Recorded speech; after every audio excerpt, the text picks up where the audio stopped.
Oui, à cette époque-là, on était encore à l'Écodime avec le pasteur Moïse. Voilà. Ok. Un aîné en âge, mais pas forcément dans les choses de Dieu. Vision, il y a apôtre Emmanuel et Akindingeni pour avoir des églises partout.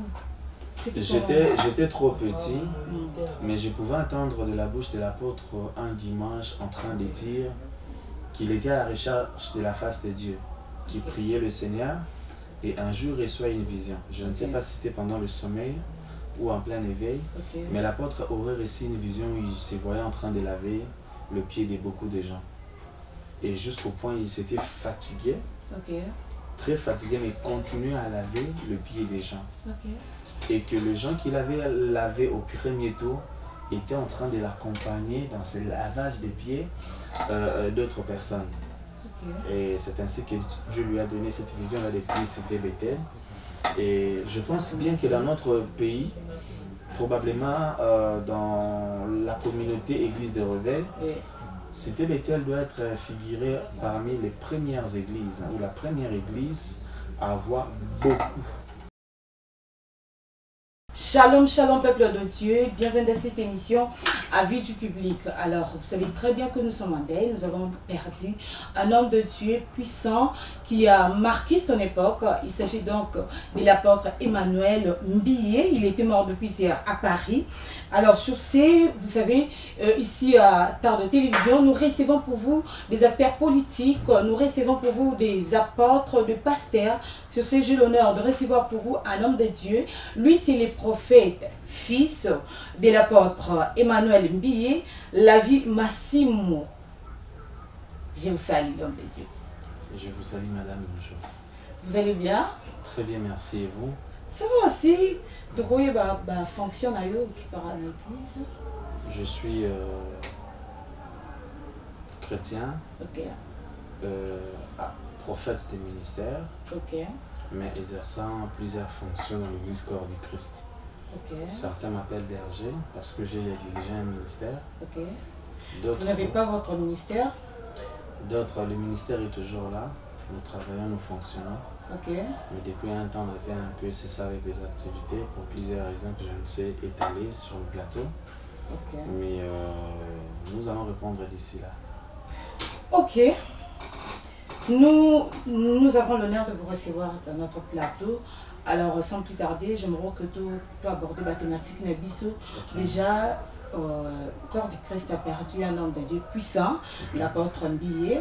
Alors, aujourd'hui, message au comment? L'air est comme il est que nous avons au cancer qui est fake news, ils ont solo ton dernier. Je me rappelle que l'apôtre Mbiye a été empoisonné depuis 2006 et que c'était vers ces années-là qu'on pouvait au moins dormir avec l'idée qu'un de ces quatre, l'apôtre peut partir. Mais jusqu'à ce qu'après autant d'années, on voyait encore l'apôtre Mbiye dans son physique, dans son bon état. Et l'apôtre est parti au moment où on s'attendait le moins. Parce qu'il venait récemment d'être ici à Kinshasa. Et il paraît que le dimanche même, le dimanche il était à l'église, ici à Kin, mais il est mort à Paris, on n'a pas compris. Le dimanche passé, l'apôtre n'était pas là parce que j'ai prié à Bethel le dimanche passé. L'apôtre doit devoir quitter Kinshasa, je crois bien depuis le vendredi dernier. Et il a fait une crise, mais il n'était pas malade comme on pouvait le sous-entendre. Il était bel et bien en bonne santé, mais il a fait une crise et puis l'apôtre est parti. Selon les sources, on nous a dit qu'il était ici à Kinshasa le dimanche. Il a prié à 6 pécules et on n'a pas compris du coup. Nous savons qu'il est mort, mais à Paris. On n'a pas compris. Ça semble bizarre, oui. Je ne sais pas corroborer ça. Mais sinon, les dimanches, comme je t'ai dit, j'ai été au premier culte. Au deuxième, le pasteur Moïse Mbiye n'avait pas prêché, mais c'était plutôt un autre pasteur de la communauté. Je n'ai pas vu l'apôtre Mbiye au culte. Vous voyez, donc l'apôtre avait bel et bien quitté Kinshasa depuis.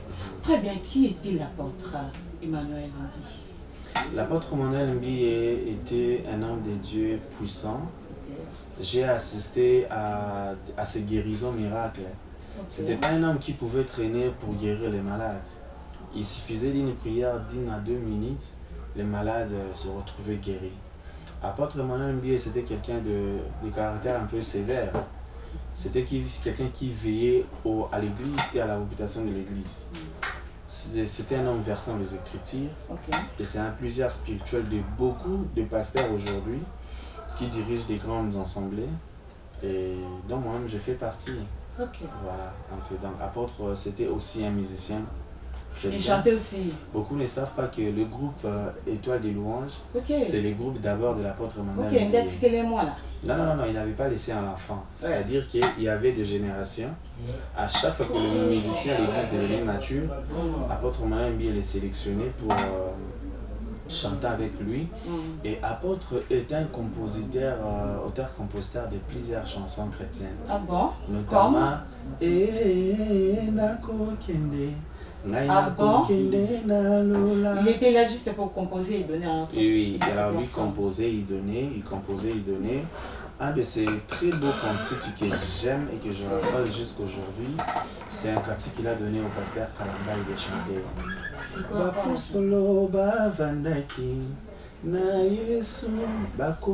Mais son fils aussi chantait. Pourquoi il n'avait pas donné à son fils? Non, à cette époque-là, Moïse Mbié n'était pas encore musicien chanteur. C'était quelle époque? Mais il était parce juste...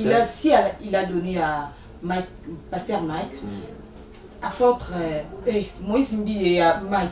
Dans cette génération, non? Non. Beaucoup de gens confondent. D'abord en âge, le pasteur Kalamba est plus âgé que Moïse. Moïse est vraiment un petit frère au pasteur Mike Kalamba. Mais seulement lorsqu'un petit prend de l'âge, vous ne pouvez pas.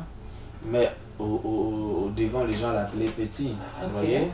Mais s'il faut aller de par génération à Bethel, Mike Kalamba a commencé à chanter bien avant Moïse, bien avant Yannick Toumba, bien avant beaucoup de gens aux étoiles des louanges.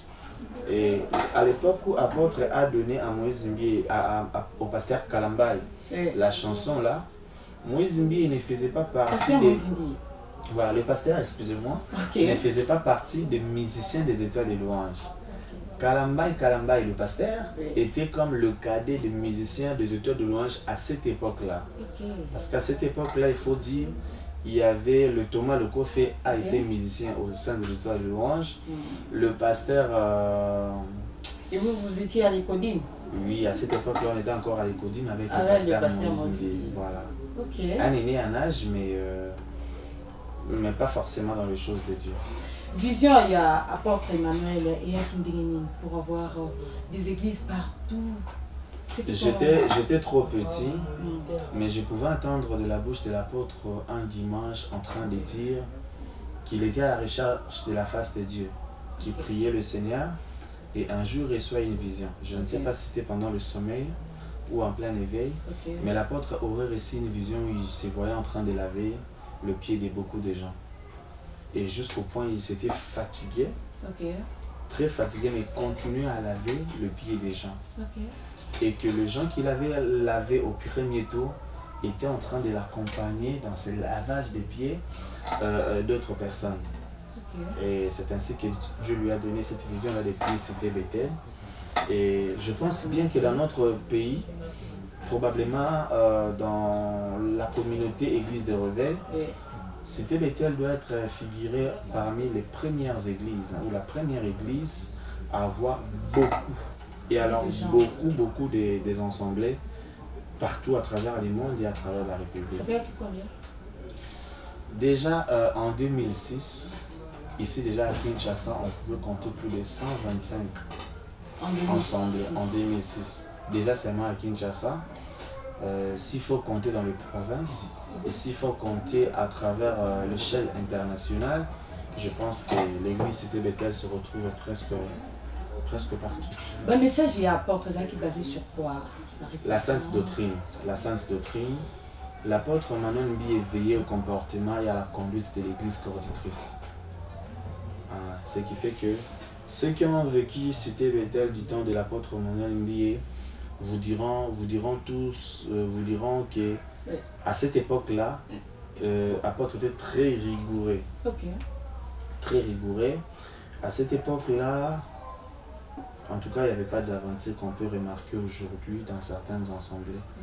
L'apôtre était quelqu'un de très sévère. Il veillait à l'écriture. il veillait vraiment, il frappait fort le message de la repentance, le message de l'enlèvement, du temps de la fin, qu'on peut appeler eschatologie. En tout cas, il a enseigné beaucoup les Écritures. Et c'était un formateur des prédicateurs et des pasteurs. Ok, quel est le message qui vous a plus touché? Le message c'était le message qui avait trait à la sanctification. L'apôtre pouvait nous dire que vous pouvez tout gagner. Vous pouvez avoir de l'argent, mais vous devez vous sanctifier parce que quand vous mourrez, vous laisserez tout. Mais c'est votre âme qui va se présenter devant le Seigneur. Et si cette âme n'était pas sainte, ça va aller droit en enfer. Aujourd'hui, l'apôtre n'est pas là, n'est-ce pas? Il a laissé toutes les communautés. Il est mort à quel âge? L'apôtre est mort à 73 ans. C'est quelqu'un qui est né en 1948. Voilà. Alors, quel conseil avez-vous? Et pas bana yanzambi oyo façon ni to kolila. Moi, par exemple, déjà quand l'apôtre est décédé, je me suis dit, j'ai dit au Seigneur, fais-moi grâce que tu avais fait à cet homme de Dieu de te craindre. C'est quelqu'un qui avait une bonne réputation. C'était pas un problématique. C'était pas quelqu'un qui était matérialiste, ni attiré par des hommes de l'argent ou des renommées. Tu peux être là, connu ou pas, tu as ton argent ou pas, l'apôtre va te rapprocher de lui. Tu parler du Seigneur, point barre. L'apôtre n'était pas dans le parti politique, l'apôtre n'était pas derrière les hommes politiciens. Est-ce qu'être dans le parti politique ou être derrière les politiciens, c'est un péché, selon vous? C'est pas un péché, mais c'est pas digne d'un homme de Dieu. Comment ça? C'est pas digne. Mais nous voyons les prophètes de Dodo Kamba, beaucoup des hommes de Dieu sont dans la politique, c'est pas un péché. Pas... Ça dépend, mais moi je pense que lorsque Dieu te donne une vision de paître ses troupeaux, reste à l'église. Plutôt forme des enfants dans ton église qui peut faire la politique. Non, moi, je suis contre votre réponse parce que je me dis, non, là c'est votre avis, hein, mais moi je me dis que Zamba c'est un message, il te donne la responsabilité, reste à l'église, tu restes à l'église. Il peut aussi te dire, tu me sers, tu encadres les enfants à l'église et tout, tu sers Dieu, mais tu peux aussi aller travailler. C'est pas un problème. Parce que nous voyons d'autres pasteurs à l'église, en même temps il travaille, il fait ça et tout. Il est dans la politique et tout, mais il est pasteur dans l'église, c'est... Je sais pas, on a des conceptions, besoin de citer Bethel, tôt, c'est ce que Dieu vous a dit personnellement, comment? Moi, je n'ai rien à voir avec ce que tu m'as dit personnellement. Mais l'apôtre Emmanuel Mbi est des sons vivants. Je répète bien, n'avait pas encouragé un homme d'études de l'église cité Bethel d'aller faire la politique. Voyez un peu. Les tombas, c'est pas seulement la politique. Non, aller travailler n'est pas un problème, mais je parle bien de la politique. C'est un terrain hyper glissant. Connaissez-vous un homme de Dieu dans ce pays qui a fait la politique et qui est resté droit dans sa marche, qui n'a pas été corrompu? Nous faisons partie d'un parti politique et on s'est dit que tu sais qu'en politique, tous les coups sont permis. Tu sais ça? En politique, si tu es l'homme de Dieu, tu es un enfant de Dieu. S'il vous plaît. En politique, si tu n'es pas avec nous, c'est que tu es contre nous. Nous formons un complot contre quelqu'un pour les terrasser. Tu es un homme de Dieu, tu es là, tu dois valider. Non, pas du tout. Ça, c'est quelle conception, l'homme de Dieu? Non, je te dis vrai. En politique, il y a la corruption. Je ne connais pas un homme politicien de ces pays qui n'a pas été corrompu. Je n'exclus personne. Comment ça? Je n'exclus personne et j'assume. D'accord. J'assume. Là, ce sont vos propos. J'assume. Regardez comment l'IGF est en train d'arrêter tous ces gens-là. Même de ceux-là qu'on croyait être de saints. Mais vous vous rendez compte qu'ils étaient dans l'escroquerie, ils étaient dans la corruption. Ils volaient la population. C'est pas tout le monde quand même. C'est pas tout le monde. Mais moi, je ne connais pas un. Je précise, je ne connais pas un dans cette politique qui vit de son salaire en tant que politicien. Je n'en connais pas. Tous ceux qui sont là sont des voleurs. Je n'exclus personne. Comment ça? Je n'exclus personne. Donc, même Dodo Kamba, c'est un voleur. Ceux qui dirigent aujourd'hui. Non, réponds-moi, même le prophète de Dodo Kamba, c'est un prophète, c'est un voleur. C'est un politicien? Il est dans quel parti politique? Non, il est le pasteur qui est de temps à autre consulté. Oui. Mais ce n'est pas un politicien. Voilà là où je peux appuyer qu'un homme de Dieu soit un consultant, mais qu'il ne soit pas politicien. J'aimais beaucoup mon pasteur ici qui est allé à Bandal ici. Comment il s'appelle? Golden Poy. Quand il prêchait, c'est un économiste, c'est un expert en la matière. Quand il était consulté, j'ai aimé ce qu'il donnait. Mais quand il est devenu lui-même député, quand il est devenu président de l'Assemblée provinciale. Au lobby, il va aussi tu n'as pas connu le problème qu'il a eu avec Mike. Si, mais je dis c'est dans la tête en fait. C'est dans la tête, c'est votre conception. Parce que moi je trouve ça très normal. Non, madame. Vous pouvez servir Dieu et faire la politique et travailler et tout. Donc pour vous, un homme de Dieu ne peut pas embrasser la politique. Madame, je ne conseille pas. Et si Dieu vous donne aujourd'hui l'opportunité de travailler à la politique, vous allez refuser, peut-être entre guillemets, là où il y a beaucoup d'argent, vous allez refuser. Exactement. Vous savez, hein, ce qui a tué l'église du Congo et ce qui tue les Congolais, c'est l'argent. Ce qui tue les politiciens congolais, c'est l'argent. Vous voyez? Dans la vie, ne vivez jamais pour l'argent. Si seulement tu te dis, je dois vivre pour l'argent, si tu es un homme, tu deviendras pédé. Tu deviendras un gay. On va te faire faire. Remarquez combien les hommes de science dans ces pays se sont réduits, c'était réduit à des imbéciles, tout simplement parce qu'ils étaient commandités à faire des actes par un homme politicien qui avait beaucoup d'argent. Voyez-vous? Voyez-vous, si tu aimes beaucoup l'argent, tu vas tuer ton frère pour l'argent.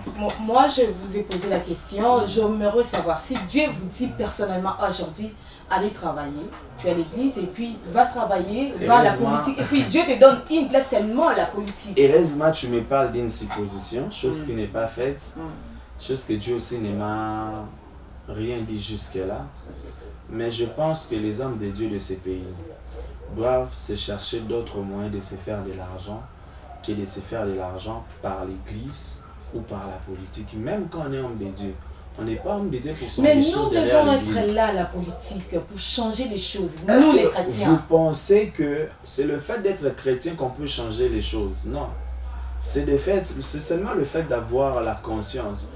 Tout le pays a évolué, non pas les chrétiens à la tête de leur gouvernement, mais ils ont seulement des hommes qui sont conscients de leur rôle. Des hommes qu'on appelle patriotes qui aiment les pays. Madame, je peux être pasteur le plus loin. Si je n'aime pas ces pays, si je ne suis pas un amoureux de ces pays, si je n'ai pas la bonne conscience pour faire évoluer mon pays, ce pays va chuter, mais j'ai le Saint-Esprit en moi.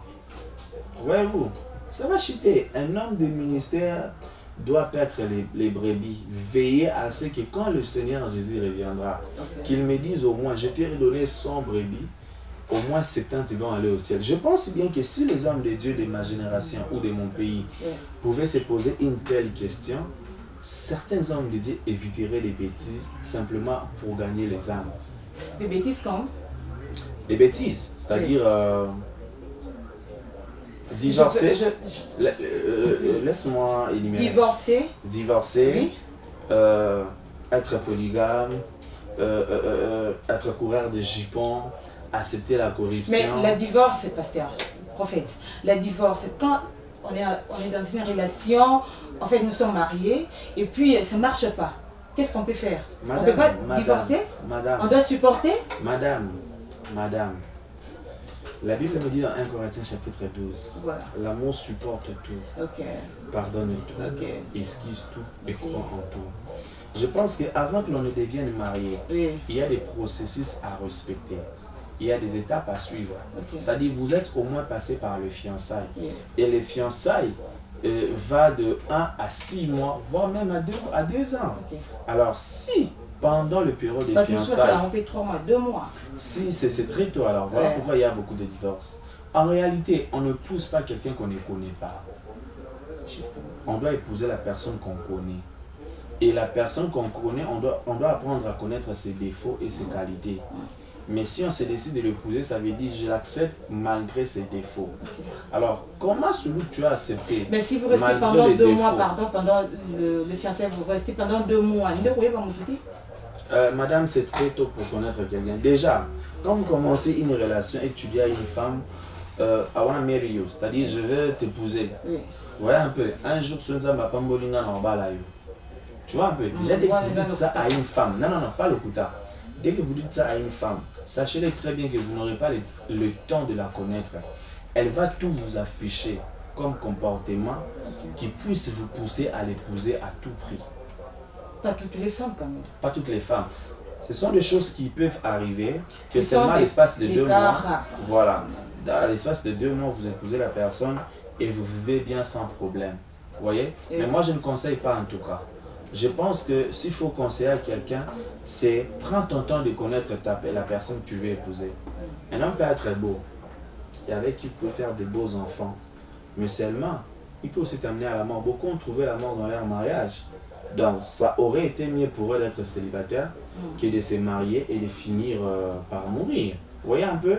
Alors, l'union des 2 personnes implique beaucoup de choses. Il faut se donner le temps de se connaître. Vous voyez, nous nous marions tôt de nos jours, avec beaucoup de précipitation. 6 ans. Et puis voilà, vous divorcez. Pourquoi vous n'êtes pas resté célibataire? Vous avez osé vous marier pour vous séparer après. Et vous savez, tout ça là, ça fragilise l'église corps du Christ. Parce que le nombre de divorcés est plus majoré dans le milieu chrétien que dans le milieu païen. Vous voyez un peu? J'ai toujours dit aux gens, je ne comprends pas, entre guillemets, je ne l'appelle pas païen, mais appelons-le ainsi, Weranson, avec Sylvie Mampata. Ils ont fait combien de temps ensemble? Là c'est... Attends, j'arrive. Qu'est-ce que Sylvie Mampata n'a pas vécu avec Weranson ou n'a pas vu chez Weranson? Mais ils ont autant d'années ensemble. Et les prophètes, servants de l'Éternel, et puis... Non. Quand ils ont commencé, elle n'était pas servante de l'Éternel. Elle était une Wengerumen. Ah bon? Voilà. Moi, je pensais peut-être une sœur seulement à l'église. Non. Je ne pense pas. Elle a peut-être reçu des scènes tout en étant dans le mariage. Vous voyez un peu? Mais remarquez seulement très bien que les païens traînent trop dans leur mariage par rapport aux chrétiens. Pourquoi tout ça? On ne prend pas notre temps d'observer la personne qu'on veut épouser. Et puis, de nos jours, le mariage est basé sur des critériums qui sont plus superficiels. C'est-à-dire, je vais l'épouser parce qu'il a une belle taille, tu vois, elle parle bien, elle a une belle silhouette. Les gars, là, il est beau, il parle bien. Il est en train de bien agencer les mots, là. Mais ce sont des critères, ça ne dérange pas. Non, mais ce sont des critères superficiels. Moi, je pense que s'il faut aller loin, jusqu'où, il faut se demander, jusqu'où mon partenaire est à mesure de me supporter au cas où je commettais telle erreur. Comme peut-être que ça arrive un matin, tu affiches l'insolence à son égard, mais le monsieur supporte, patiente et te pardonne. Voyez un peu. Jusqu'où cette femme est à mesure de m'être fidèle, peu importe les précarités des temps. Jusqu'où. Et bien les baobala tout n'est pas question. Lorsque nous balons nous balani un mois après ça l'accident comme il coca. Au vendara pour ne pas quoi. Beaucoup pour vendre à péter. Surtout les filles de ma génération pour vendre à péter. Parce que déjà, en fait, et puis ce qui est regrettable, c'est que tout y a déjà dans le mariage n'a pas agenda n'a pas son mot caché. C'est-à-dire l'agenda? C'est-à-dire que n'a rien à l'ibala. Mais déjà, dans la guinée Fabrice n'a Claude n'a nani. Fabrice n'a Claude oh ando ça la bien mais comme lui a l'argent par rapport à Fabrice n'a Claude je viens quand même. Mais n'empêche que Marambo Bandoko Katina qui n'a rango et pas Jean-Claude n'a Fabrice. Voilà, je vous rappelle que c'est les prophètes et fils de l'apôtre Emmanuel Mbi, voilà, prophète de la vie. Yes, madame. Qu'est-ce que l'église Cité Bethel a apporté à la communauté chrétienne? L'église Bethel a apporté les réveils, premièrement, si je dois le dire, et apôtre Emmanuel Mbi, c'est un des pionniers de l'église de réveil de notre pays. C'est parmi les pasteurs qui ont fait des campagnes évangéliques au stade des martyrs, Tata Raphaël. L'église Bethel, au fait, a un peu, à cette époque-là, rincé l'œil. Et pendant l'époque l'église Bethel a commencé quand? Je me rappelle que quand je suis né, je suis déjà né à Bethel et j'ai trouvé ma mère sœur à Bethel. Vous voyez un peu? Donc l'église Bethel a beaucoup d'années, si pas au-delà de 30 ans, je pense bien au-delà de 20 quelques années. Ok. Ouais, un peu. Alors l'église Bethel a apporté la parole, a apporté aussi le prière qu'on appelle le prière de combat. Okay. Le prière de combat, et pas maman lang était cité Bethel. En même temps, maman lang les faisait, c'était Bethel les faisait. Okay. Mais la manière de l'apôtre, c'était la manière que j'aimais le plus. Okay. Vous voyez, c'est-à-dire, tu es ma mère, tu es sorcière, mais ce n'est pas toi, ma mère, que je combats, mais c'est l'esprit qui est en toi que je combats, mais je te traite bien physiquement. Okay. Vous voyez? Alors que dans d'autres églises, c'était tu es sorcière, je dois te chasser de chez moi. Alors que nous oublions une vérité, c'est que la faiblesse du diable, ou l'opération des hommes sataniques perdent leur force lorsque leurs secrets sont révélés. Il suffit de découvrir dans une famille que tel enfant était un voleur. Non, seulement voleur. Dès que tu l'apprends, cette nouvelle, et que tu l'informes, c'est fini. Sa façon de voler va changer. Parce qu'il saura prochainement, si je vole, quelque chose est perdu, on dira que c'est moi. Vous voyez un peu? C'est exactement. Si je découvre que ma mère, elle est sorcière, ah d'accord, ma mère, elle est sorcière, donc c'est l'esprit de la sorcellerie que je dois combattre, mais pas la personne de ma mère. Vous voyez? Parce que dans sa sorcellerie, elle ne m'a pas tué. Vous voyez un peu? Elle a voulu que je vienne au monde. Toute femme qui donne vie risque sa vie. Vous voyez un peu? Elle a risqué sa vie pour moi. Bien qu'elle soit sorcière et que je le connaisse, je ne peux pas maltraiter ma maman. Ce n'est pas ma mère que je dois maltraiter, mais je dois combattre l'esprit qui est derrière ma mère.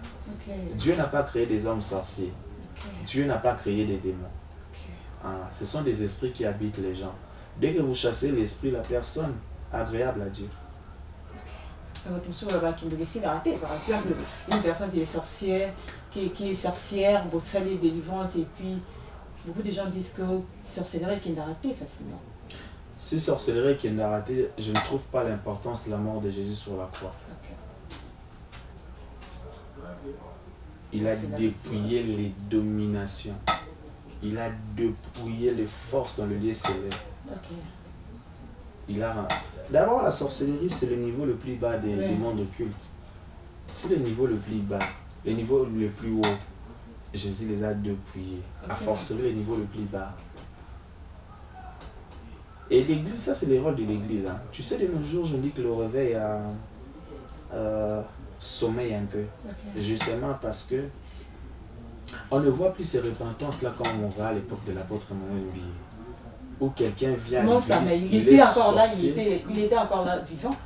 Et puis dans votre église, c'était Bethel, il y avait des pasteurs et tout. Donc c'est-à-dire, Atika et Ronaï, et pas ma pasteur, et puis lui-même était là. Comment ça? Apôtre était là, bien sûr que oui, mais apôtre ne pouvait pas fonctionner comme d'habitude à cause de son état de santé. Mais je peux te dire que quand apôtre... Mais quand il avait la force, il a formé quelques pasteurs, hein? Il a formé beaucoup, et ces gens ont fait un bon travail. À l'occurrence des pasteurs Florent Moussete Gitangombe, pasteur Jean-Jacques Kumba, que je salue au niveau de Paris, pasteur Jean Tanfoumou, pasteur Jean-Siba Pembe, Stéphane Kalangi, Pierre Ngandou. Ces pasteurs ont bâti un grand travail. Mais quand je parle que le réveil a sommeillé, je parle du point de vue général. Vous voyez un peu? À l'époque où le réveil était né, on pouvait remarquer des magiciens en train d'abandonner leurs histoires simplement parce qu'il a écouté un cantique chanté. Et par le cantique, il donne sa vie au Seigneur. Vous voyez? Chose qui ne se passe presque pas de nos jours. Je ne dirais pas que ça ne se passe pas, sinon c'est régner la puissance de Jésus qui agit jusque-là et douter des hommes de Dieu de nos jours, mais chose qui ne se passe pas de manière fréquente ou régulière dans notre époque. Ok, prophète, la vie Massimo. Tout le monde qui a l'air papa Olangi. Akufaki, après un temps, maman Olangi a qui peut supporter choc ou anaté. Elle était aussi partie et puis paralysée qui vraiment église. Alors, le banneau cause à la n'est pas maman Mbié. excusez-moi, je ne connais pas ce nom. Le banon pour ça n'est pas maman billet, azala forte, tondengini peut peut-être courir mais maman dans quelques jours. Non, mais ce qui est déjà vrai, Oui. c'est que quand quelqu'un perd son mari ou sa femme, lui dire d'être fort, c'est normal et anormal. Parce que sur base de quoi elle sera forte? Son mari n'est pas là. C'est tout à fait normal qu'elle se sente affaiblie. Oui. Mais à ce qui concerne la dislocation d'une église ou l'affaiblissement d'une église parce que le leader est parti, ça revient plus au leadership du leader qui était là. Okay. Vous voyez, lorsque nous travaillons, Jésus savait qu'un jour il partirait. Il a bien pris soin de former les 12 disciples. Oui. De telle sorte que lorsqu'il ne sera pas là, que les 12 disciples continuent à faire le même travail que lui faisait, voire même de plus que ce que Jésus a fait. On va remarquer que Jésus a seulement fait nourrir 3000 personnes ou 5000 personnes de pain. Oui. Mais l'apôtre Pierre, lorsqu'il a prêché, il a gagné 5000 membres. Vous voyez un peu à l'église, 3000 se sont convertis et le lendemain, c'est 5000 qui se sont convertis. Okay. Alors, quant à ce qui concerne la gestion de l'église, cela relève plus de la gestion de l'église. Comment l'homme de Dieu gérer l'église de son vivant? C'est possible d'être un homme de Dieu le plus puissant et échouer la gestion de son église. Ça, c'est plus un travail qui revient à l'administration de l'église. Comment les choses étaient administrées. Mais déjà, je pense qu'avec Cité Bethel, pareilles choses n'auront pas lieu parce que déjà, du vivant de l'apôtre, il nous a fixé mon frère et pasteur Moïse Mbiye, qui est là en train de diriger. Certes, il y aura toujours des rebelles qui déjà du vivant de l'apôtre avaient des préintentions. Ils voudront afficher après la mort de l'apôtre. Entre guillemets, c'est pas notre sujet du jour, mais entre guillemets. Pasteur, l'apôtre, là, la rébellion a frappé par poison et tout. La rébellion a tiré par mort Moïse Mbiye. Pasteur Moïse Mbiye na place na yowana. Mais il y avait des pasteurs au Bazala qui n'a simanaye. Non, c'est parce que vous n'avez jamais prié à Bethel qu'il vous est difficile de connaître l'historique un peu de cette église-là. Tout le temps où l'apôtre a été en dehors du pays, ou dans une mission évangélique, non, Moïse Mbiye, il est d'hier, non? Oui. Hein? Il n'est pas d'avant-hier, il est d'hier. Vous voyez un peu. Alors, tout le temps, l'apôtre Moïse Mbiye n'était pas là. Ce n'était pas Moïse Mbiye qui jouait les rôles, qui travaillait. Il y avait le pasteur Bertin Citéa, des Matadi, qui venait gérer l'église. Il était assistant.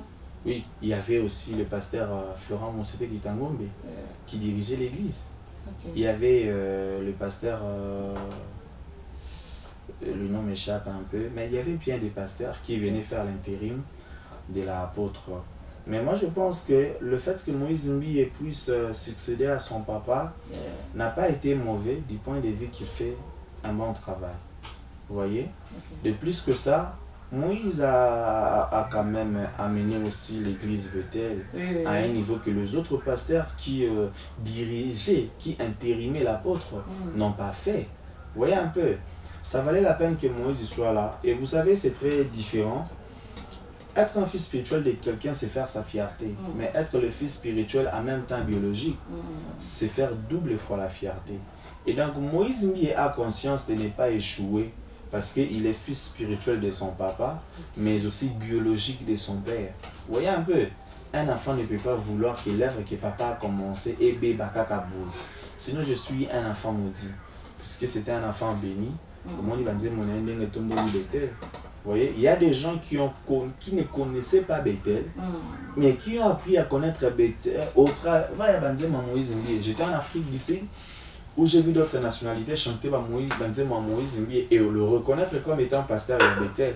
Une grande fierté. Mon frère Moïse, sois fort, je te salue là où tu es. Je te salue fort, pasteur Moïse Mbiye. Nzambazana. Le dimanche, j'étais là, j'étais vu de loin au bureau. Mais comme on n'a pas rendez-vous, je ne pouvais pas rentrer pour te saluer. Mais je crois bien vous revoir et n'allez là fort. C'est quelqu'un de mental assis dans... Sans plus tarder, prophète, d'oser citer déjà, l'apôtre Emmanuel Mbiye est un modèle pour la jeunesse. Vrai, alors, à 100%. Ok. Quel est le message, quel est votre message que la jeunesse peut retenir? Je pense que nous, le jeune pasteur aujourd'hui, tout ce que nous devons faire, c'est dire qu'on puisse être des modèles de demain. Ok. Vous voyez, aujourd'hui l'apôtre Emmanuel Mbi est en train d'être célébré. Vous voyez, nous le célébrons, ce qu'il a fait. Et nous disons à Dieu merci pour les dons qu'il nous a donnés parce qu'il a été sérieux dans le ministère. Aujourd'hui aussi, nous célébrons d'autres pasteurs qui sont vivants, qui font des bons travaux, qu'on pourrait célébrer plus tard s'ils mouraient, un peu comme apôtres, à l'occurrence des pasteurs Roland Dallot. Vous voyez, ils sont nombreux, les pasteurs Marcelo Tounasi. Alors, nous devons nous dire que nous devons travailler comme ces gens-là, mais pour notre génération. Votre mot de la fin? Que Dieu bénisse tous ceux qui nous ont écoutés, que nous puissions prier pour l'église Cité Bethel en général et particulièrement pour la famille de l'apôtre Emmanuel Mbi, d'être fort. Vous savez, perdre un pilier, c'est pas facile. C'est pas facile. Nous qui avons perdu des gens, mes parents sont vivants, mais quand je perdis ma sœur, j'ai connu la douleur, à forcerie un papa. Pasteur Moïse Mbi, big up to you, be strong.